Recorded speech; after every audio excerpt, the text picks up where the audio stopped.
Bem-vindo ao Desconforto Produtivo, nosso 16º episódio. Hoje, uma pessoa muito mais que especial para mim, né? Que eu acredito que ele foi, até um irmão em outra vida. Ele é pai, empreendedor, esposo, faz esportes. Acho que só faz um esporte. Não, faço mais. Mais? Mais. Ah, então tá bom. Logo, constelador, né? É. Eu vou apresentar aqui meu primo, Fernando Zuculin. Bem-vindo. Obrigado pelo convite. Obrigado, Edu. Estamos aqui. Gostoso. É ruim ficar atrás de câmeras assim? Não é nada fácil, né? Contar um pouco da vida, né? E é pior ainda contar um pouco da vida. Falar da gente não é fácil. Mas vamos lá começar. Explique pro pessoal quem que é Fernando Zuculin, com mais chamado, né, de Zó. Fernando Zó, Fernando Delta, Piazinho. O apelido tem bastante. Bastante, né? Tô tentando agora desenrolar o constelador, né? Pra ver se consegue desenrolar, né? Vai conseguir. Mas a ideia era essa. Fernando é um cara que, como todo mundo, sonhava bastante quando era pequeno. Sonhava em ser pessoa simples. Nunca pensei em ser uma pessoa que as pessoas tinham que olhar para mim e achar que eu sou isso, que eu sou aquilo. Sempre quis ser o que eu sou mesmo. E às vezes a gente faz até certos tipos de exercícios de como, por exemplo, assim, o que o Fernando queria ser há 10 anos atrás, ou 20 anos atrás, ou 30 anos atrás. Eu queria ser sempre o mesmo Fernando. Uhum. A ideia hoje em dia, na verdade, é evoluir cada dia mais para a gente ser um Fernando melhor, um Fernando pai, um Fernando família. A ideia era essa.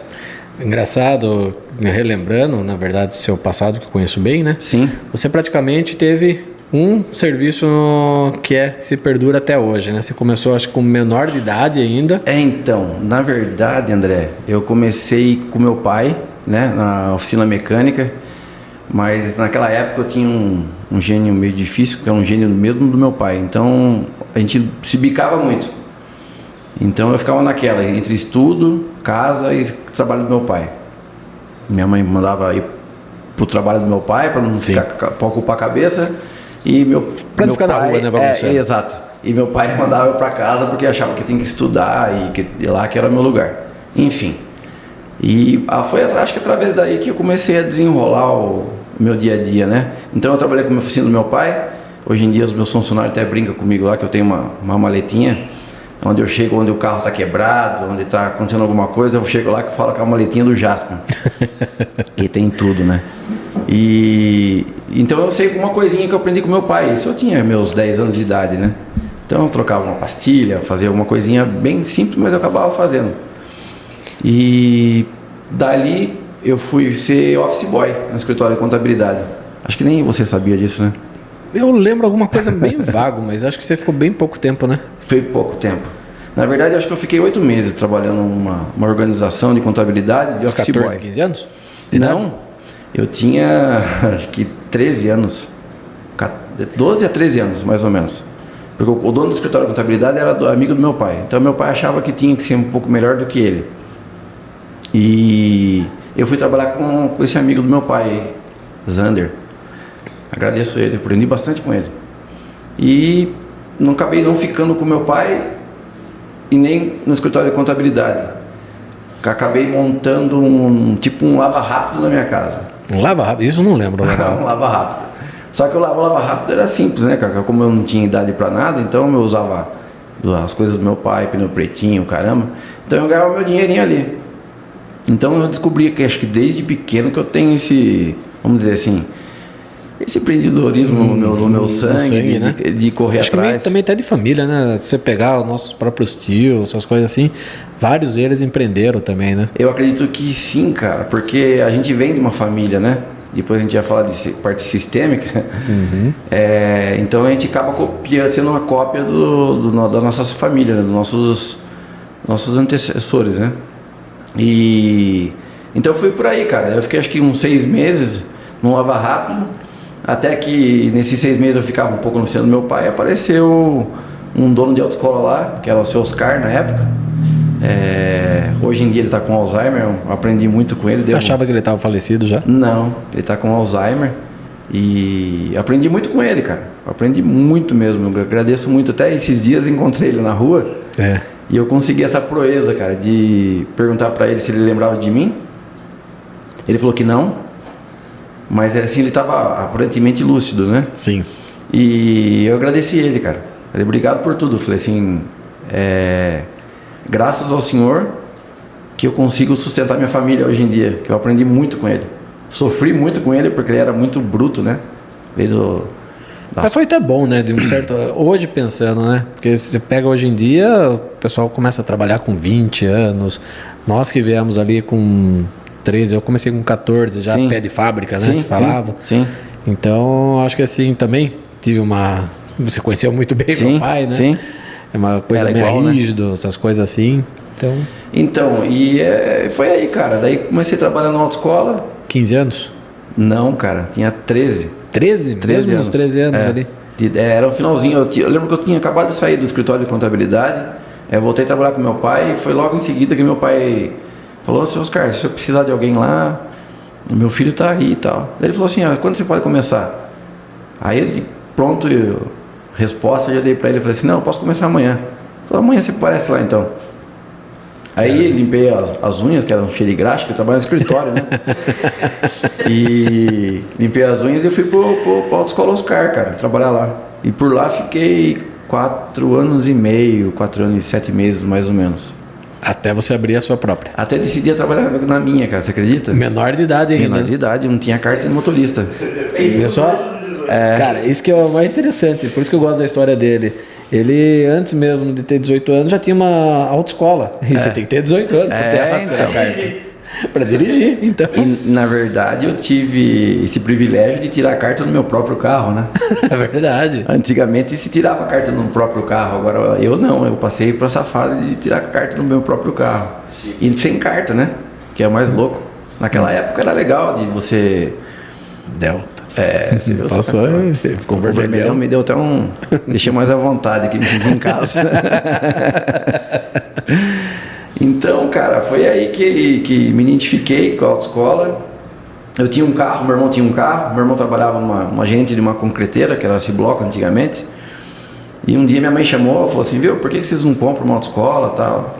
Aí tinha esse amigo meu que é seu Hélio, que era dono do boliche aqui em São Roque. Nossa, faz tempo, hein? Nossa, um shopping em São Roque. Eduardo não conhece boliche. Você conheceu o boliche? Boliche conhece. Aqui de São Roque? Aqui de São Roque. Conheceu, nem imaginava que tinha em São Roque. Fiquei sabendo que tinha show no shopping, que até o Shop Cidade teve o primeiro boliche. Então, ele era o dono do boliche, ele comprou uma autoescola, tipo, ele foi se arriscar também e não deu certo. Aí, como eu manjava do negócio, aí passava sábado, domingo estudando, porque a primeira parte era você trabalhar seu dia a dia ali, uma outra parte é você ser empreendedor, né? Sim. E com 13 anos de idade, 13 para 14 anos, eu não tinha vocação nenhuma para nada. Parte administrativa, né? Tudo mais, né? Nada. Mal você parava pra pensar, eu vejo pelo meu filho hoje, mais velho, que tem 9 anos, eu tava começando a escrever, vamos dizer assim, né? Aproveitando, Davi, um beijão pra você, meu afilhado, que acabou dando uma abandonada, mas logo dá uma passada. Não, mas também, beijão. É abandono, mas ele sabe que ele pode contar com você. Com certeza, a ideia todo momento. A ideia do padrinho é essa, não é... É lógico, eu queria que você tivesse mais perto. Né? Ainda a gente vai ter um podcast só de falar isso, pro André aparecer mais. Aí, ó, viu só? Fui cobrado aqui. E eu tava praticamente zero, né? Começando do zero. Eu lembro que quando eu montei minha autoescola era atrás da igreja da Matriz, ali onde eu tenho estacionamento ali hoje. Tinha até uma casa de tatuagem ali, não é? É, do lado. A casa de tatuagem era da dona do prédio. E era em cima, se eu não me engano, tem um negócio de milho ali agora. Ah, isso eu não sabia. Eu pensava que era na tatuagem. Era ali atrás, número 55, lembro até hoje. E comecei ali, cara. Eu lembro que era só eu que entendia do negócio, né? E minha mãe, dona Bernadette, que me ajudava, né? E sempre me ajuda até hoje. Hoje bem menos que eu...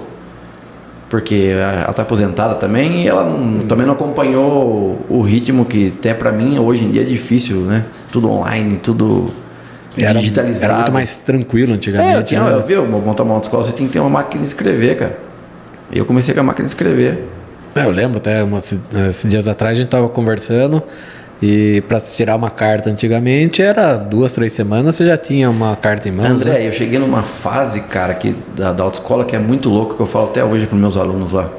Que era assim, ó, a pessoa vinha numa segunda-feira fazer a matrícula, na terça-feira ele fazia o médico psicotécnico, na quarta ele fazia o exame teórico no Detran, na quinta ele fazia o exame prático, na sexta ele fazia o exame prático, na outra segunda ele já estava com a carta na mão. Acho que a minha demorou 2 semanas, acho que eu consegui, demorou um pouquinho mais, 2 semanas. E hoje é o maior BO que tem, assim, tipo, a parte burocrática, né? Burocrática, a na burocracia verdade. que eles se transformam. E que hoje em dia eu fico ali com um aluno, às vezes 4, 5 meses, depende da vontade do aluno também tirar a carteira, sabe? E tem uns que vão ali porque... O pai exige. 90%, André. É, né? Ninguém 90%. quer saber, né? E eu sou daquela fase que as pessoas estavam na frente da autoescola, sentadinhas, esperando a Com autoescola 18 abrir. anos, né? A autoescola abrir. Teve pessoas que, por exemplo, me ligavam, viu, posso tirar carta? Fiquei sabendo que com 16 anos pode, ficava 16, com 17, com 18 e me ligando. Hoje em dia não, mudou tudo, né? Como tudo mudou, né? O que as pessoas falavam no início da sua empreendedorismo, né? Vamos pensar, o pessoal aqui assistindo a gente aqui, poxa, um cara com 13, 14 anos ali querendo abrir uma autoescola, vai dar certo, você é louco, como era isso, André, naquela época eu não tinha noção de nada disso. Hoje em dia eu vejo que é uma loucura, né? Uma porque eu tive que criar uma certa responsabilidade que eu nem tinha. E até com confiança do próprio aluno, né, dos pais, para fazer com... Aí que entrava minha mãe, né? Tinha um adulto lá, né? Entendi. Na verdade, quando eu montei a minha autoescola, eu já estava com 17 anos. 17 eu fiquei 4 anos e meio na autoescola Oscar e montei a minha escola com 17 anos de idade. Continua sem habilitação. E quando eu montei a autoescola eu era muito louco, cara, porque eu nem moto tinha. Então eu anunciava, eu lembro que eu colocava no jornal carta de carro e moto. E eu morria de medo de alguém chegar lá e perguntar da matrícula de moto.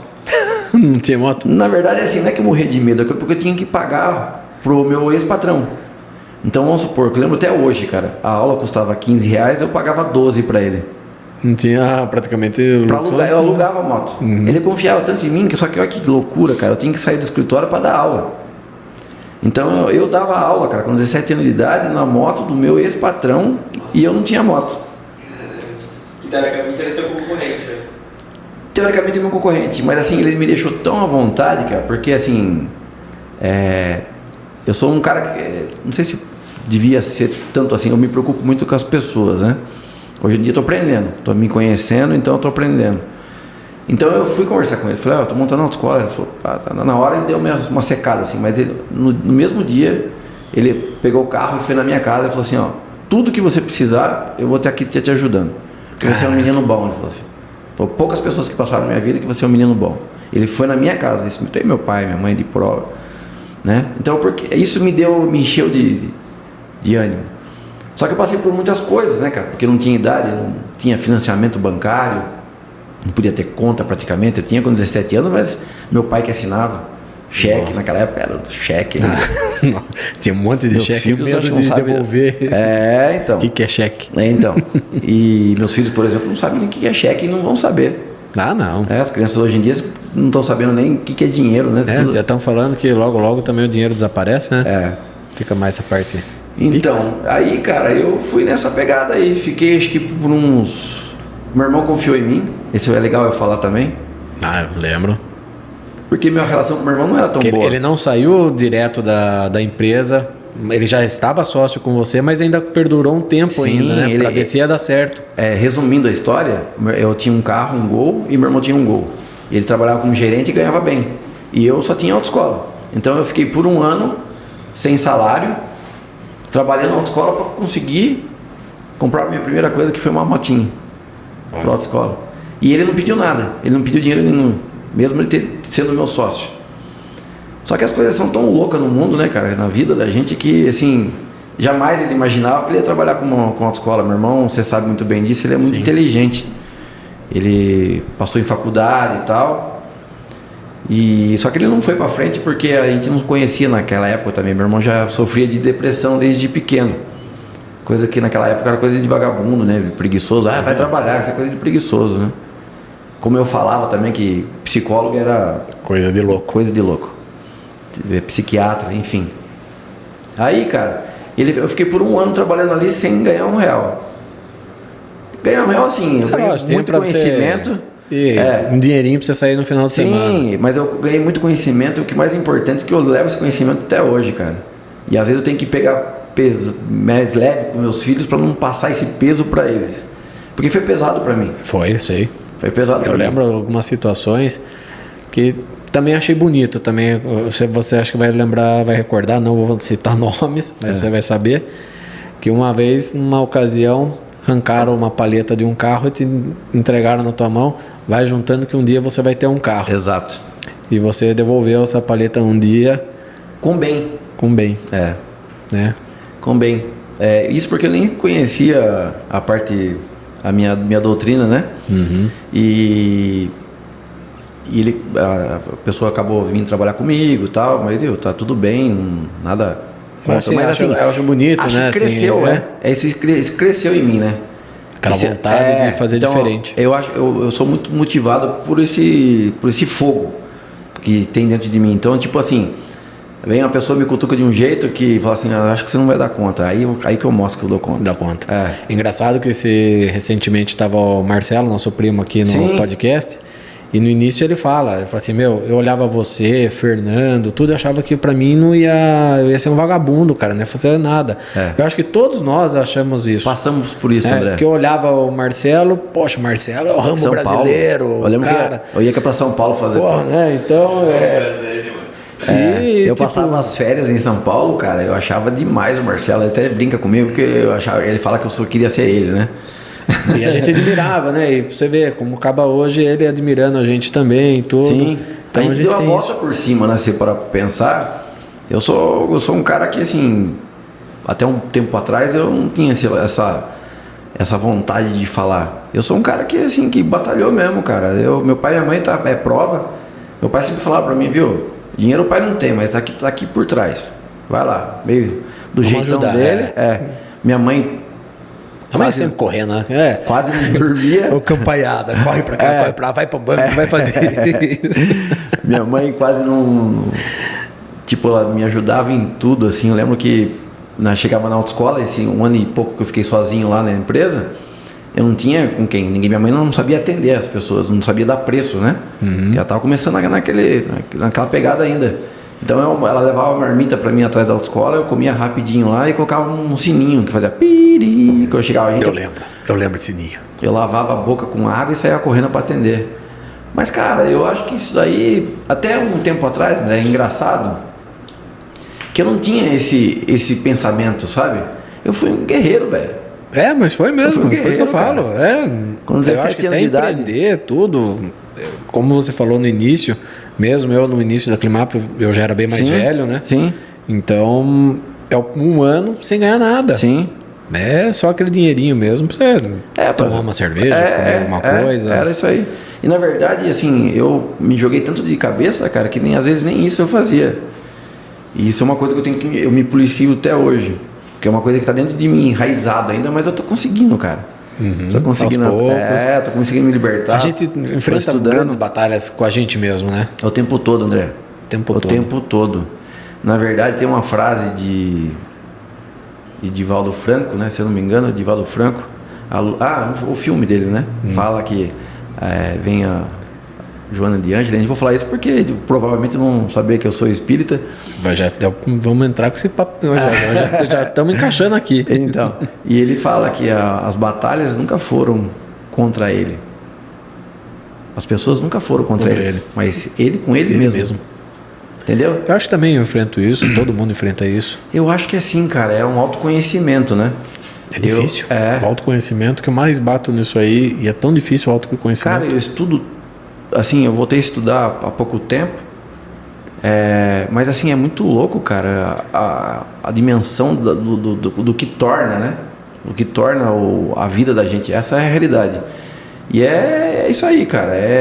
Aí eu fui crescendo, comprei minha primeira motinha, já não precisava do meu ex-patrão. Tentar resumir aqui, senão o podcast vai acabar 2 horas da manhã.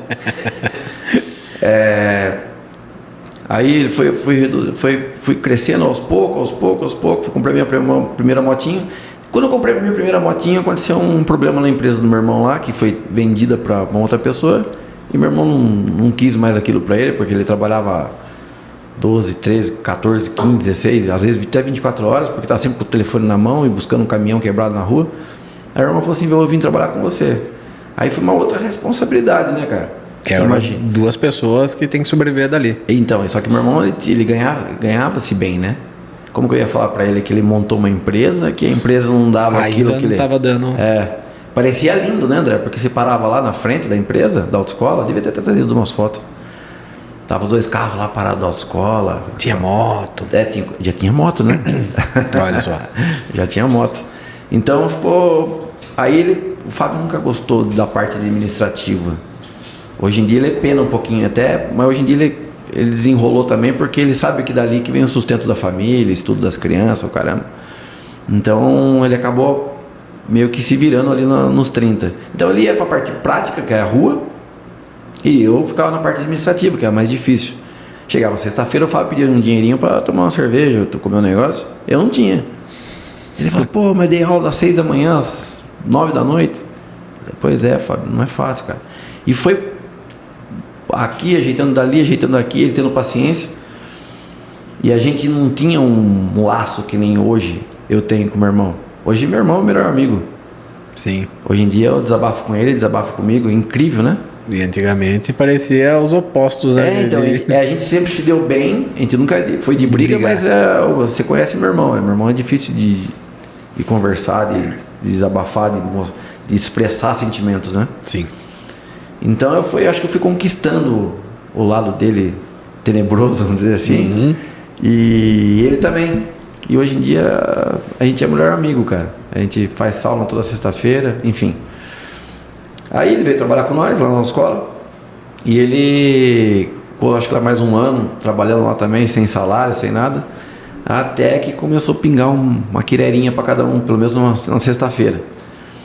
A gente foi indo, até que teve um concorrente que comprou uns carros zero, cara. E o nosso ficou bem para trás.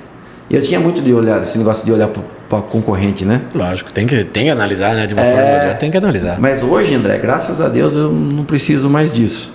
Porque eu sou tem nome, né? Meu concorrente sou eu agora. Eu que preciso concorrer com meus... Você está no topo. Isso. E correr atrás de se atualizar, né? Então ele comprou uns carros novos, daí a gente foi atrás, compramos uns carros novos também. Aí foi assaltado, roubaram o carro da autoescola comigo, levaram embora comigo. Eu lembro. Né? Que coisa, que na época foi difícil. Eu fiquei sem carro na autoescola, porque eu só tinha o carro da autoescola. Então o carro da autoescola naquela época tinha uns adesivos, Edu. E... De imã, cara, porque eu não tinha carro particular. Então no final de semana eu arrancava os adesivos pra me dar o rolê. Né? Pra não dar pé, né, cara? Dar umas namoradas, né? Eu lembro das coisas, é foda. Deixa quieto. Aí, cara, roubaram o carro meu e tal. Daí entrou o pai e mãe de novo, né? Meu pai e a mãe, sensacional. Falou, vai lá, compra lá, né? Estamos aqui por trás e tal. Foi crescendo. Aí uma certa... Só que cresceu tanto que ficou pequeno pra mim e pro meu irmão. Tivemos que abrir uma filial. Mas foi assim, coisa de... Aí entrou meu ex-patrão de novo. Me chamou um dia e falou assim, ó, minha autoescola tá à venda a você. Pra você eu vendo minha autoescola. Eu não vendo pra mais ninguém. Nem pra minha filha. Mas pra você eu vendo.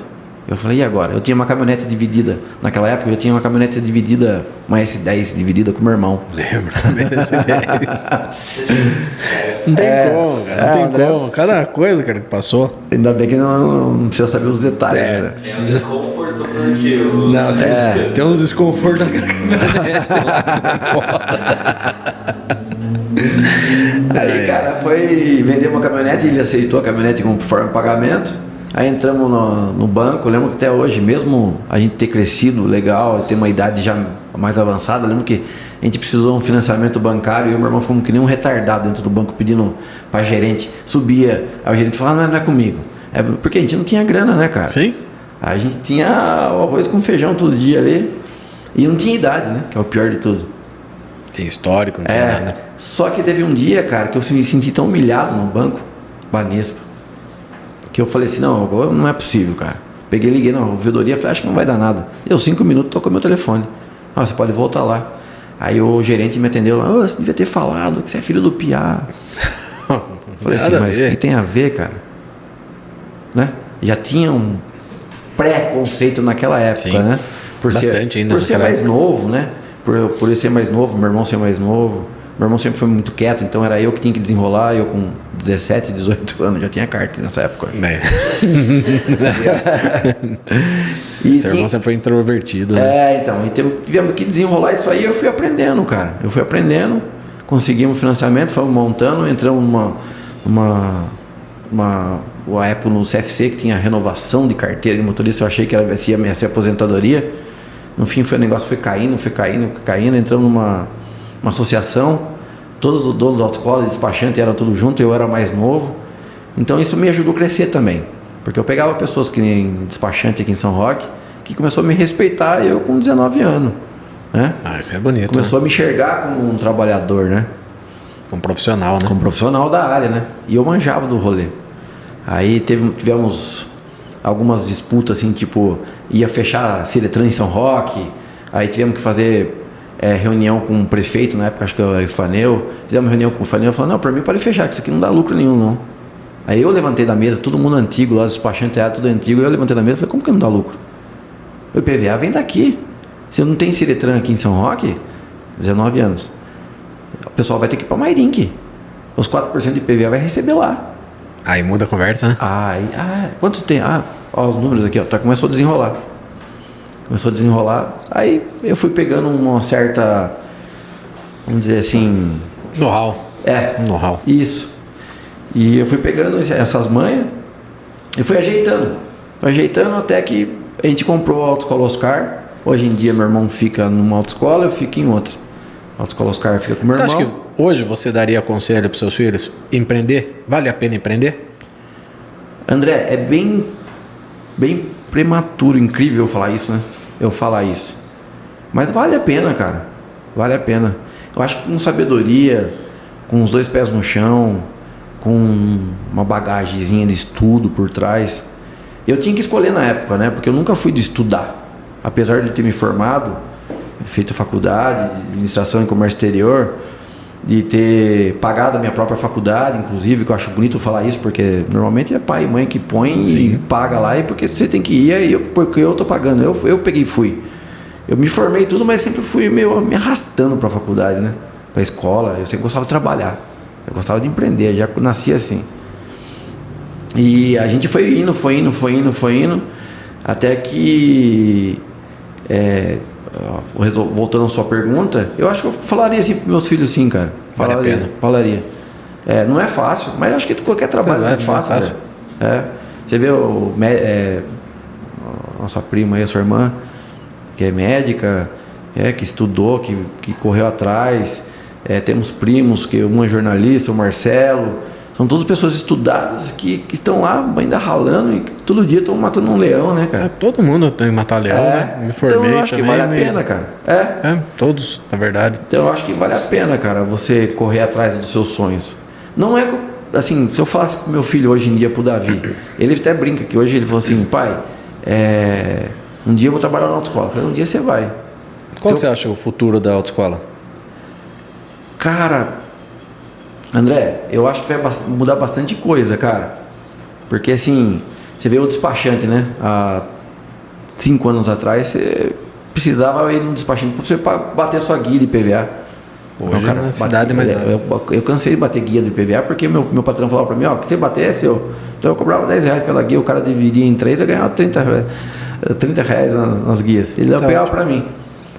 Então, hoje em dia, você não precisa mais nada, né, cara? Só que a gente precisa estar em constante evolução, né? Tanto na vida pessoal quanto na vida profissional.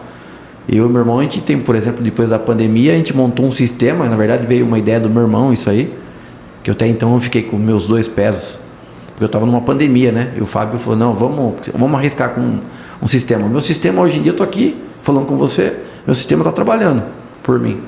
Então, ele manda o agendamento da pessoa pro dia seguinte, sozinho, sem precisar de uma secretária. Ele manda recibo, Eu tenho acesso no meu celular aqui, os recibos do dia. Então, tipo, tudo coisa que eu não tinha na época. O recibo na inovar, época né? era na mão com um carimbão meu lá. É inovar, né? Eu acho que a vida inteira, eu acho que vai perdurar muitos anos ainda. Sim. Mas inovando sempre. Sim. E o que mais assusta em relação à autoescola é a parte que você não pode correr muito do jeito que você quer, mas tem que ser do jeito que o Detran determina. Então aquela estrutura, todo mundo olha aquela estrutura lá, todo mundo passa na frente da autoescola de alta lá, por exemplo, e fala que parece um navio, é tão grande que o negócio é. Eu tenho que ter aquela estrutura. O Detran exige aquilo de mim. A lei exige, né? Eu lembro, falando de para cadeirante, entrada, Sim. um monte de coisa. Sim. E antigamente, lá no passado, não tinha nada disso. Não tinha nada. Eu, por exemplo, dentro daquela empresa da autoescola, eu tenho 2 banheiros para deficiente físico. Ah, mas viu, um só bastaria. Também concordo, mas o Detran exigia. Na era, para montar uma autoescola, você tem que ter ou 2 banheiros normais e um deficiente. Ou ter 2 deficientes. Eu optei para ter 2 deficientes. Então tem 2 banheiros de deficiente físico lá, montados assim, várias pessoas com deficiência, porque eu tenho habilitação, são poucos que tem na região aqui para habilitação para PCD, né? Eu tenho o carro adaptado, inclusive eu vim com ele aí. O carro é todo adaptado para pessoa, para deficiente físico. Então, legal. No meu caso, eu usei o que era obrigatório por lei, eu usei a favor de mim, que eu incluí esse carro, né? Para deficiente físico. Então eles têm que se adaptando, cara. E não é fácil. Não. Vamos mudar um pouquinho. Até você comentou um pouco sobre a parte de espiritismo, né? Uhum. O que te levou um pouco a isso? Eu acho que você foi uma das pessoas que acabou me levando também. Sim. Muitas pessoas não sabem. Ambos nós dois somos aqui médio de mesa, tudo Sim. mais, há muitos anos. Sim. Mas o que começou assim, Fernando, vou pro espiritismo? Cara, na verdade, eu acho que, como eu disse assim, algumas frases antes, a vida a gente não controla nada, né? A gente ia muito na casa da avó Abigail, e a avó Abigail ela sempre foi um exemplo para todo mundo, né, meu? Sim, tem que falar. Não tem o que falar. Ela tinha os efeitos porque ela é ser humano, mas, cara, a avó Abigail era um espetáculo de pessoa, né, cara? Então a gente ia lá, o Marcelo acho que comentou isso aqui no podcast. Comentou. Né? Que a gente ia lá visitar a avó e a gente não conseguia falar com a avó. Era uma fila. Era uma fila, cara. E era uma fila gigante de gente querendo passar pela benzedeira, né? A avó era uma benzedeira. E isso aí tá acabando, né, André? Faz tempo que não é benzedeira, até a palavra benzedeira. Benzedeira, né? Porque assim, ainda tem um preconceito, eu acho ainda, um pouco. Tem. É bem pouco perto do que era, do que a avó passou, que Chico Xavier passou, Divaldo Franco passou. Mas assim, ainda tem. As pessoas confundem, as pessoas não sabem o que é o espiritismo. As pessoas confundem. Você, por exemplo, se chegar num lugar, você vai preencher uma ficha, pergunta lá que religião que é. Até um tempo atrás eu falava que era outra religião, porque as pessoas não sabiam o que era o espiritismo. A gente sempre acabava preenchendo católico, né? Eu quero, na verdade, a primeira formação lá. Sim, a nossa primeira formação. Eu fiz o meu catecismo, eu casei na igreja católica. Você batizou meu filho Davi na igreja católica e tá tudo bem, né? O espiritismo entrou na minha vida para agregar. É uma disciplina, não é uma religião, né? Ela é uma doutrina onde eu me identifiquei, onde eu posso fazer por mim e por um monte de gente. Invisível ou não, né? Que ano que você começou, mais ou menos? Você lembra? Você começou... Bom, eu acho que assim... Acho que foi no Esplanada Mendes que você começou a frequentar mesmo. Assim, trabalhar foi agora. Né? Mas frequentar, eu lembro que eu ia na idade do Gael, com a avó Abigail, ali na... 3 de Maio. Não. Não? Não, na 3 de Maio. Ali no Jardim Finati. Finati não, desculpa, Vila Guiar. Vila Guiar. Tinha um centro ali no que minha mãe frequentava.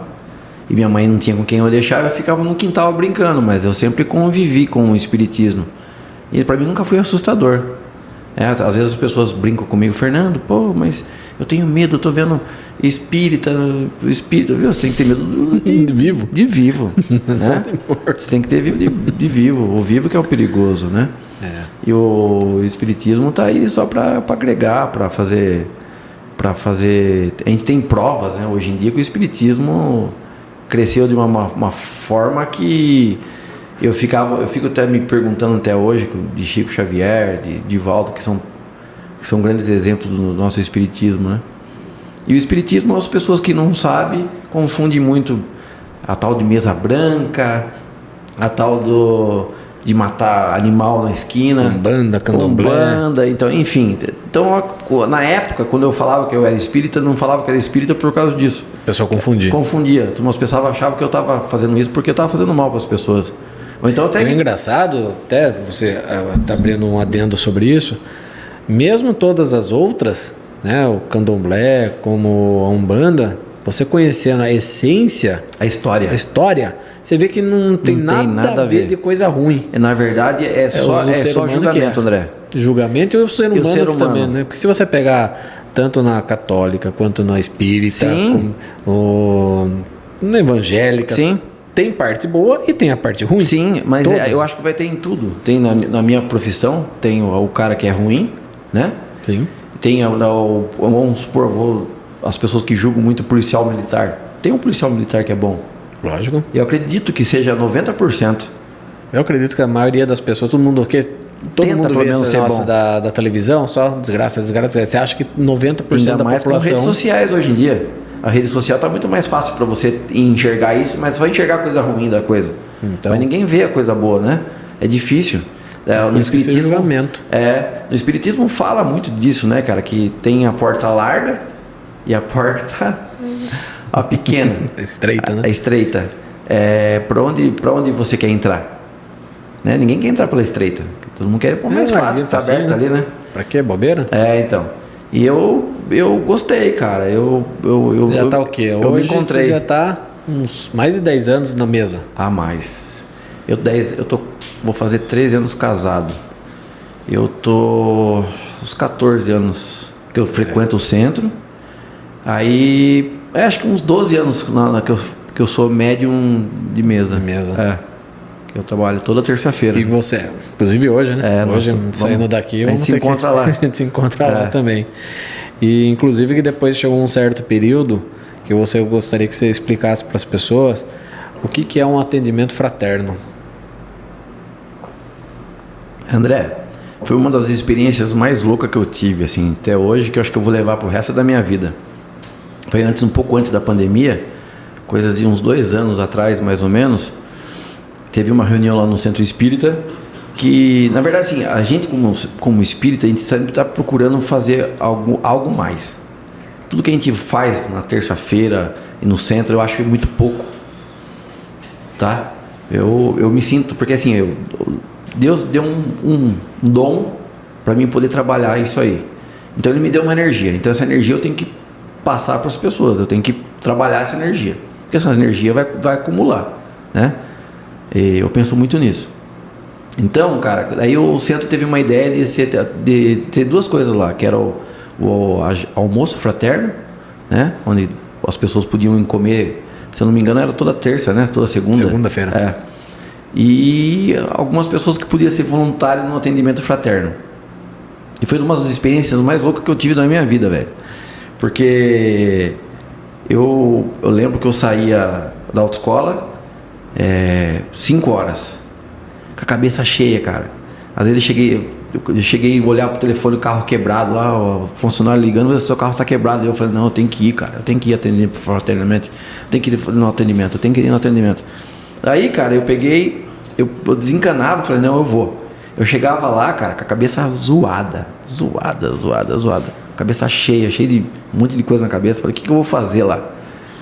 A hora que eu sentava com a pessoa para trocar ideia, para conversar ali tete a tete, e lá no centro você sabe como que era, é bem pequenininho, né, cara? Eu conversava com as pessoas na cozinha, então aquele cheiro de comida, que eles faziam comida na segunda, acho que no mesmo dia, e à noite eu não aguentava até o cheiro da comida, tão forte que era.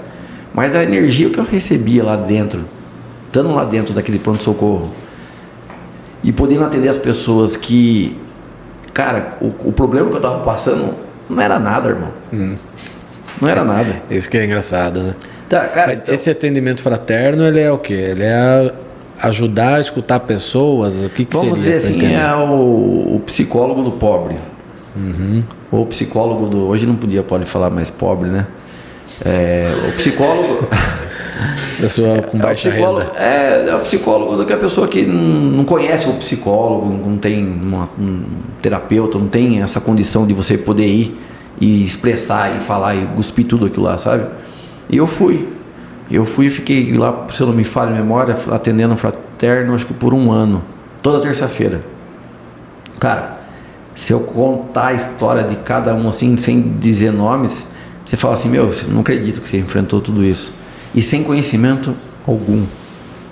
Era tudo intuição. Além de tudo, você tem que, no final, limpar para você não carregar isso para sua casa, né? Exato. O terapeuta, o psicólogo tem muito disso, né? A partir do momento que você leva o problema que você está atendendo para casa, acontece muito disso. Você não está deixando, você está vivendo, uma pessoa que está ali jogando problema, está jogando para você. E eu já peguei, por exemplo, assim, no atendimento fraterno dentro do centro lá, uma história assim, cara, que teve uma comoção aqui em São Roque, e eu peguei logo em seguida, não sabia nem quem que era. E como que eu ia falar? Tudo que eu pudesse falar ali naquela hora, a responsabilidade que eu pudesse falar ali, a pessoa podia sair dali do centro e se jogar embaixo de um caminhão, ou de um carro ali na frente. Lembro bem. Sei quem que você está falando. Então, e foi muito triste, cara, porque eu tive que passar por isso. E assim, eu não estudo, eu lia muito, eu gosto muito da parte de psicóloga. Eu acho que na outra encarnação eu fui alguma coisa do tipo, sabe? Como eu falei. Eu realmente acabo, sempre que eu não tive algum problema, alguma coisa, sempre acabei indo até você, né? Pra conversar, abrir. É engraçado. Eu acho que veio desde pequeno isso aí, cara. E o atendimento fraterno abriu essa janela. Então, aí vamos abrir mais uma conexão, então. Que nem você fala muito em ajudar pessoas. Lógico, estou eu aqui para falar que já me ajudou várias vezes. Foi aí que acho que enquanto a isso que começou uma formiguinha ou sei lá, alguma coisinha que te incomodar, que precisava voltar a estudar e vamos entrar em constelação familiar. O que é constelação familiar primeiramente?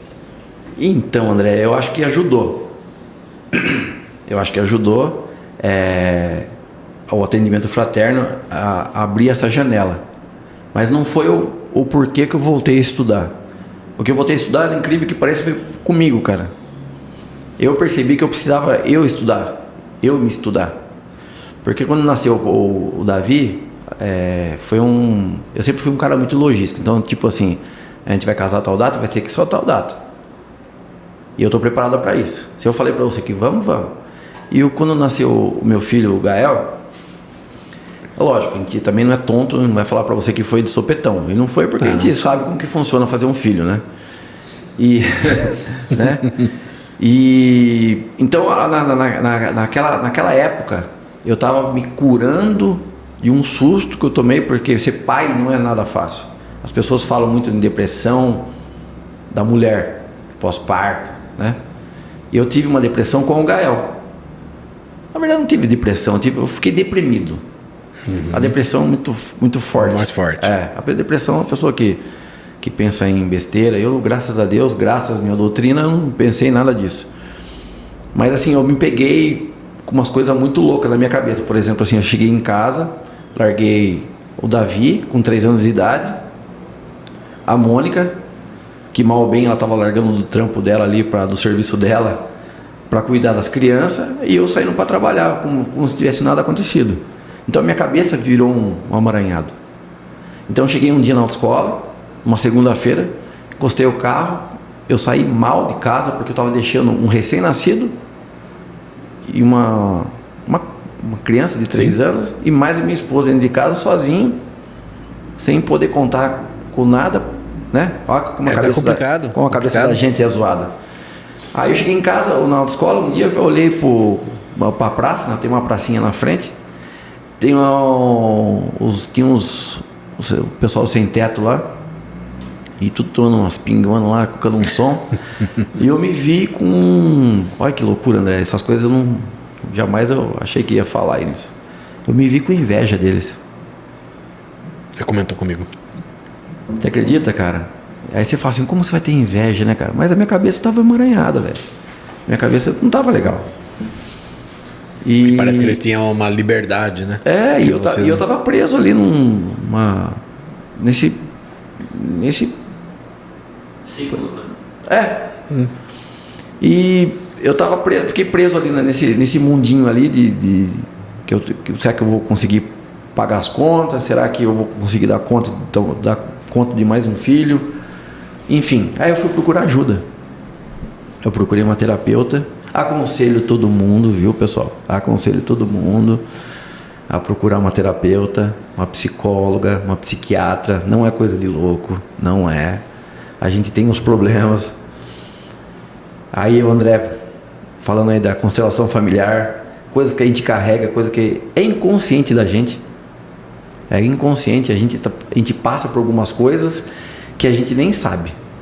Mas traumas, por exemplo, que a gente passa e traz lá de trás, de bisavô, trisavô, 4, 5 gerações que a gente vai desenrolar agora. Então não é frescura, procurem.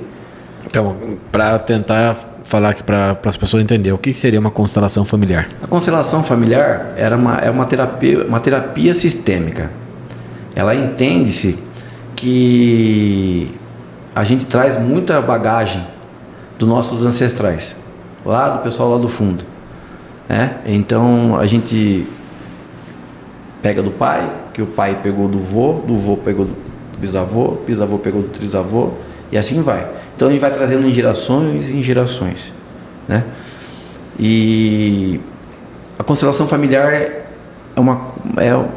um tratamento que você vai buscar esses tipos de gatilho. Então vamos supor, hoje em dia o que te faz mal? Hoje em dia me faz mal o domingo para segunda, né? Que todo mundo fica mal no domingo para segunda. A musiquinha do Fantástico. O todo mundo fica mal. Vamos dizer assim que isso é um gatilho. Então a constelação familiar, você identifica de onde vem esse gatilho, o porquê você está passando por isso, entendeu? Então você vem lá de trás, da onde veio, aí você tem um campo onde eu acesso o seu campo. Eu como constelador, eu vou ter um campo, eu vou acessar o seu campo. Então eu vou estar dentro da sua energia. Então é coisas que é como um centro espírita, é difícil de explicar.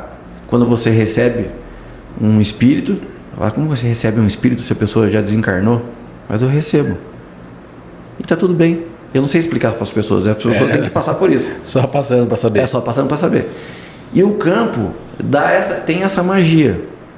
Então quando você abre uma constelação familiar, e a constelação familiar tem vários tipos, tem os tipos de boneco, né, que você faz, que é o individual, né? Individual e online, normalmente dá para você fazer. E tem pessoas em grupo na internet também, online dá para você fazer, só que tem que juntar 4, 5 pessoas para cada um representar alguém da família.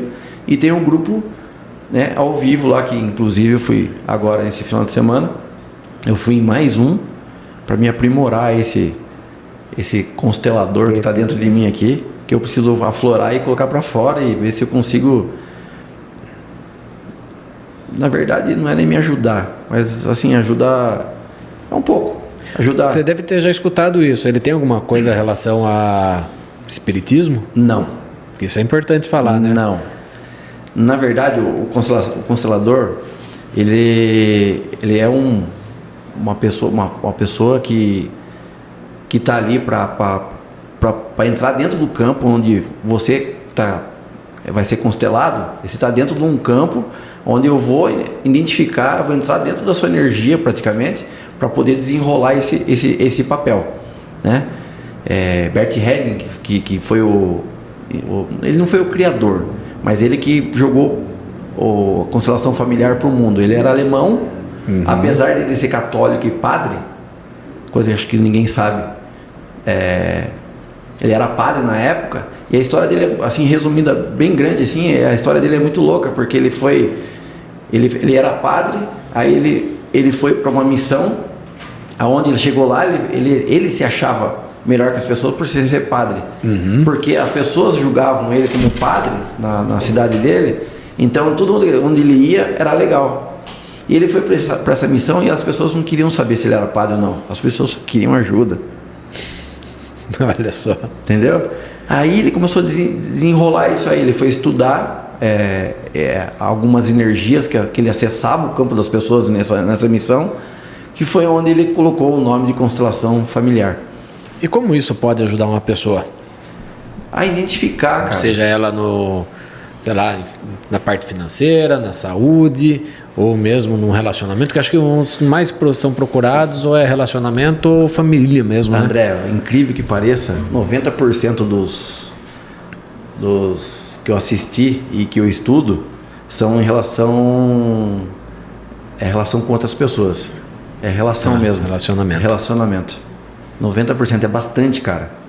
E eu tive uma constelação esse final de semana que foi muito legal, que é uma senhora, ela foi constelar um processo que ela tinha. Ela tinha um processo na justiça.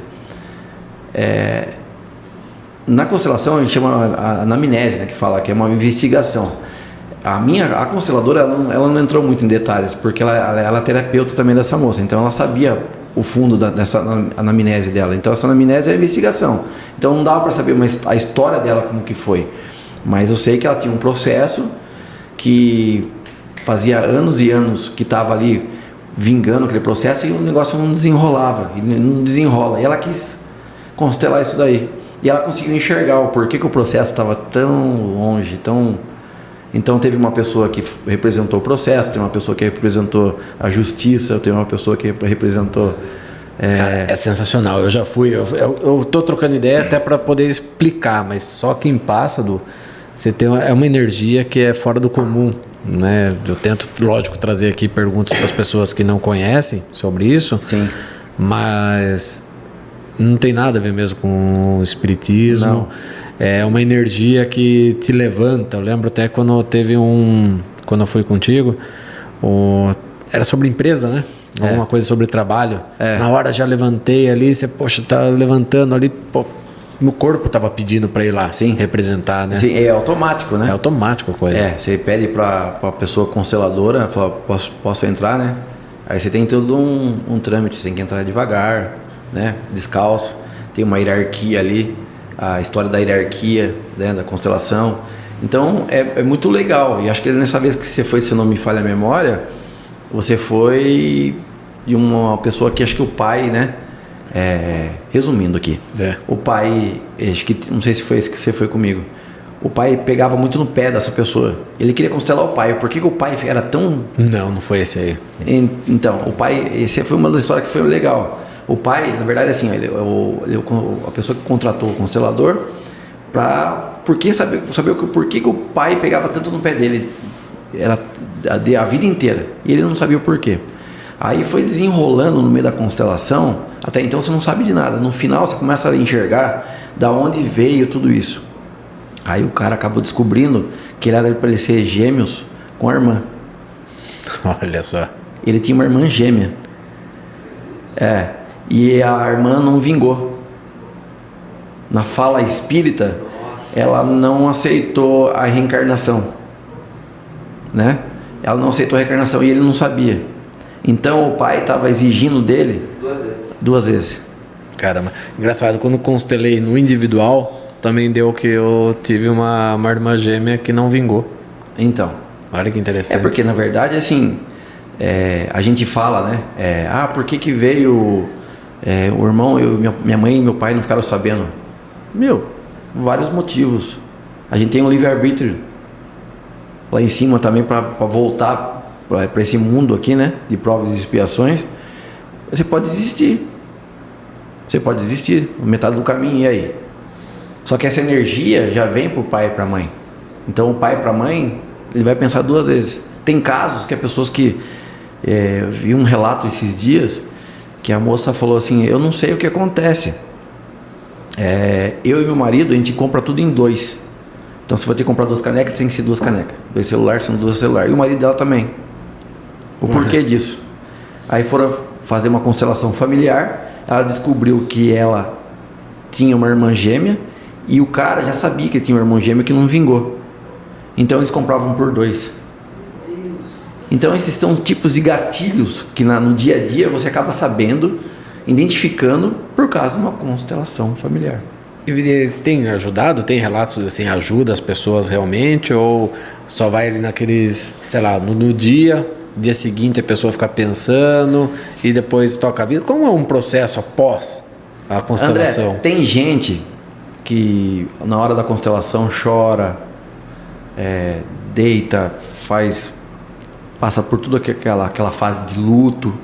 Tem pessoas que são frias, tem pessoas que, no caso, como eu estou estudando, teve um caso, uma pergunta que a moça perguntou para minha mentora lá, que ela fez uma constelação e a pessoa não sentiu nada, absolutamente nada, saiu de lá e ela se sentiu muito mal na constelação. Como ela era nova, como eu, e ela se sentiu muito mal. E ela perguntou para a nossa mentora, ela falou assim: você ajudou naquilo que você tinha que ajudar.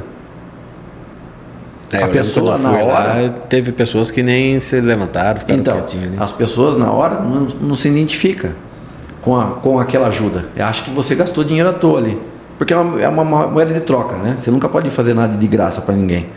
Hoje em dia eu sei isso, é a parte sistêmica. Então se você é uma pessoa que dá muito, e a pessoa vai se sentir aqui, né? Então o que acontece? Se deu muito, a pessoa vai se sentir mal, né? Então o que acontece? Ela sabe que você não vai poder pagar para ela. Então ela pega e vai embora e vai falar mal de você. E quem fica aqui, ó, é você, sofrimento. Então tem a hierarquia da constelação familiar, coisas que a gente vive ou vivenciamos, que a gente faz sem saber. Entendi. Inconsciente. Tem alguma recomendação de tipo assim, um preparo antes de fazer uma constelação, seja numa alimentação? Que assim, eu vejo lá que teve um dos processos que eu passei de autoconhecimento, que eu fui fazer a consagração da ayahuasca. Certo. Eu não podia comer carne, essas coisas assim, porque traz um pouco da energia, essas coisas. A constelação tem isso, alguma coisa ou não? Não tem. Não tem.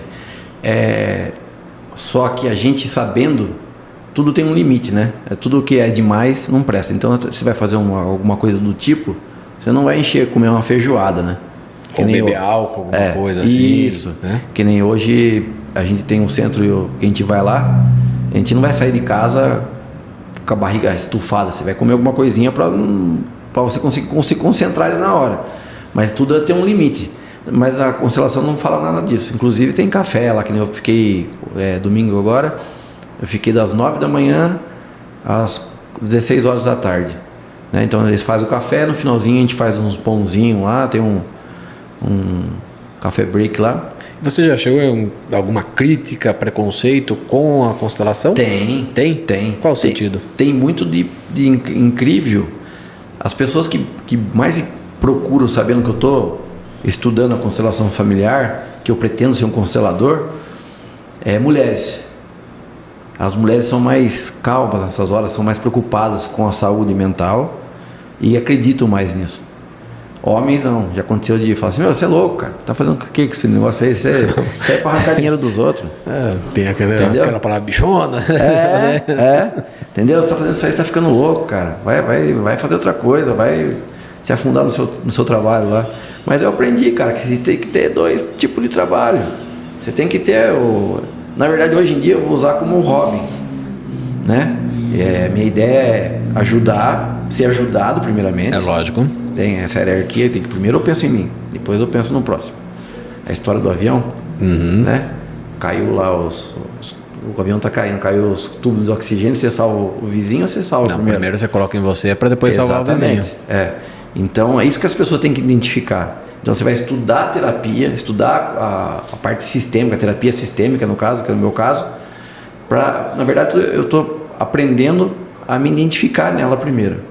Depois eu vou começar a passar para as pessoas. E tem uma fila, cara. E foi incrível que pareça, e às vezes quando eu posto alguma coisinha, posto muito pouco em Instagram. Por enquanto, né? Por enquanto. Por enquanto. E a hora que eu posto, cara, as pessoas, 90% são mulheres, mas tem homens também que perguntam. Opa, tem um primo que ele perguntou. Eu já fiz um teste com você. Então, eu fiz um exercício sistêmico com o André esses dias aí, não sei se ficou sabendo do. Fiz. Online.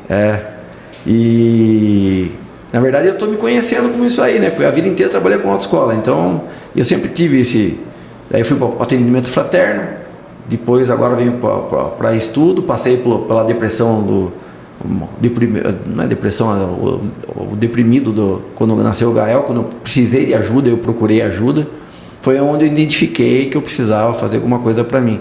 Que eu comecei a olhar a minha terapeuta, que é maravilhosa, que é a Ingrid, e quando eu peço socorro para ela lá, ela está lá, e é onde eu assisto com ela as constelações, foi onde ela teve todo o exemplo de constelação familiar, foi tudo com ela, foi tudo de um jeito diferente, até que ela brinca, né? Ela brinca muito que a constelação dela, que Bert Hellinger se visse o que ela faz, mas cada um tem uma interpretação de trabalhar, você tem uma interpretação seguinte, o Edu tem outra, então cada um tem o seu, você pode fazer o que você quiser, e a constelação é incrível, cara, você não precisa... Você já fez, Du? Nunca fiz. Cara, acho que todo mundo deveria fazer uma vez na vida, né? É um autoconhecimento, cara, você vai descobrir coisas que...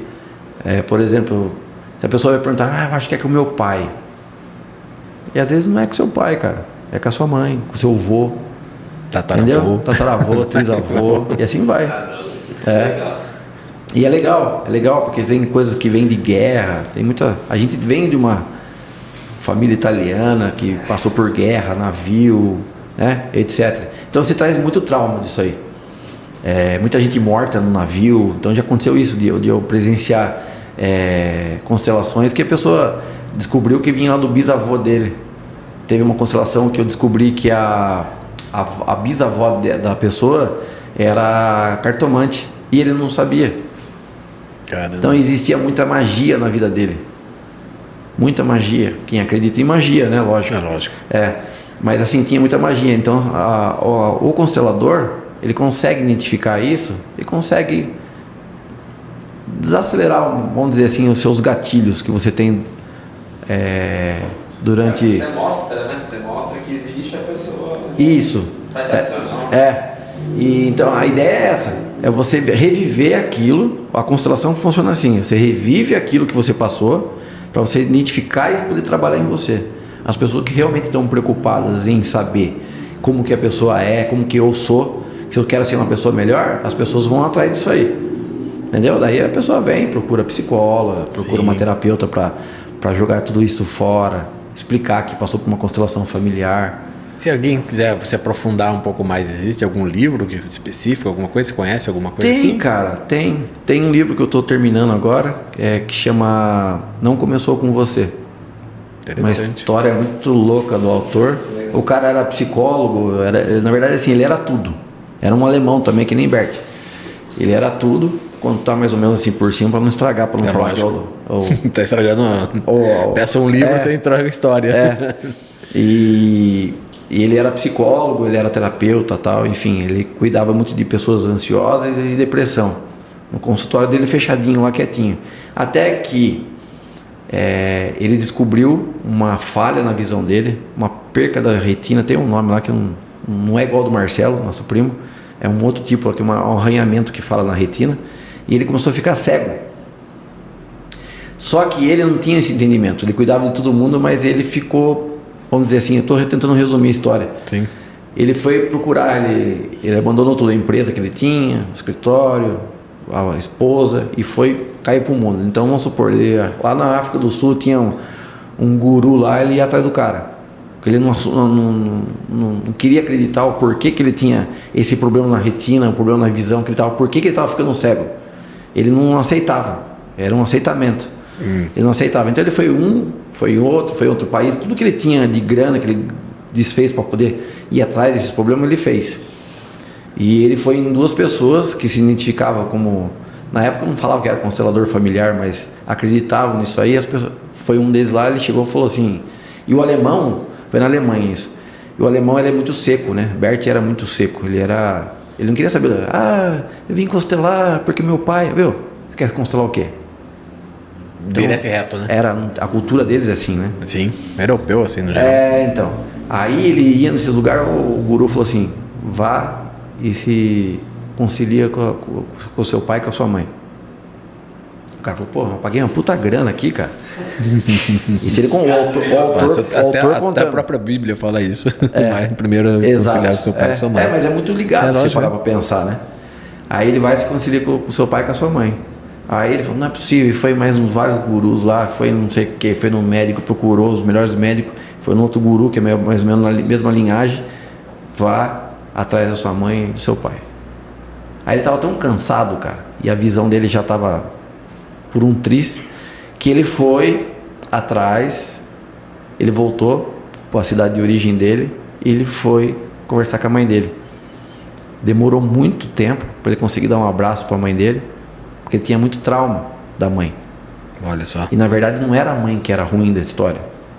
Eram pessoas que estavam vindo lá desde então da família de origem dela, que veio para a mãe, que passou para ele. Então ele tomou essas dores da mãe. Então ele ligava para a mãe há 3 a 4 meses. Oi mãe, tudo bem? Tudo bem, pá. Desligava. Aí ele conseguiu abraçar a mãe. Passou um bom tempo com a mãe. E depois ele foi passar um bom tempo com o pai. O pai já estava mais debilitado, eram pais separados. Então ele tinha esse trauma também do pai e a mãe ser separados. Então tudo juntou. Tudo virou um quebra-cabeça. Aí no desfecho do quebra-cabeça, quando ele conseguiu de se desculpar com o pai, aceitar o pai na vida dele, porque a constelação familiar tem muito disso, não aceitação. Vamos supor que você, André, tem um bandido na sua família. Normalmente ninguém quer falar dele, né? Todo mundo fica... Mas ele tem que ser visto. Você não precisa aceitar, mas ele tem que ter visto. Ele tem que ser visto. Porque senão, aquilo ali vai vir um trauma para outras gerações. Alguém vai vir com esse trauma aí de você não ser visto, né? Então ele conseguiu enxergar o pai e conseguiu enxergar a mãe. Quando ele perdoou o pai e a mãe, o pai já estava bem debilitado. Então ele ajudou o pai até o fim das suas vidas. E quando o pai desencarnou, que veio a surpresa. A vista dele foi voltando aos poucos. Caraca. Então ele gastou uma grana. A vida dele ele abandonou porque já tinha acontecido isso em outras vidas. Em outras... Por isso que eu falo, né? Outros momentos. Como não acreditar em reencarnação, né? Então, existem ainda pessoas que não acreditam, mas Tem uma brincadeirinha que é simples de reencarnação, né? Que não acredito em reencarnação, mas acredito que teve um bisavô, um trisavô, né? Então, como que não vai ser, né? As histórias se repetem, as coisas vêm do mesmo jeito. Então, foi muito louco. Essa é um livro que eu não terminei ainda, porque do mesmo jeito que eu estou estudando, estou trabalhando, estou aqui com o André. São várias coisas. Multifunção. E eu estou estudando, estou lendo, leio um pouquinho por dia, e é um livro muito legal. Que bom. O trauma. Fernando, quando começa a constelar? Mais ou menos? Esse ano ainda? André, não, esse ano eu preciso começar, cara. Eu tô... Na verdade, assim, eu tô... Coloca as redes sociais dele aí pra mim, tanto da autoescola quanto do dele particular. Ainda não tem da constelação, mas já tem algumas coisas no futuro aí, vai ter. Eu tô montando aos poucos. Primeiro eu preciso arrumar um Edu pra mim. Fazer uma propaganda sua também aqui. Esse Edu aí, acho que ele tem que fazer de graça pra mim, que tô arranjando muita coisa pra ele.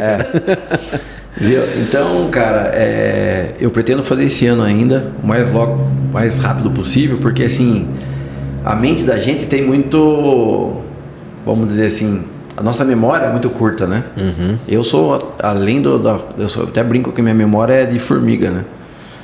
E então eu preciso trabalhar nisso. Não adianta eu fazer o curso e ficar esperando. Eu vou ter que colocar em prática, porque quanto mais eu tiver de trabalho, quanto mais eu tiver de se corre aí, né, de fazer a constelação em pessoas, mais agregar as coisas eu vou conseguir para minha evolução como constelador, na verdade, né?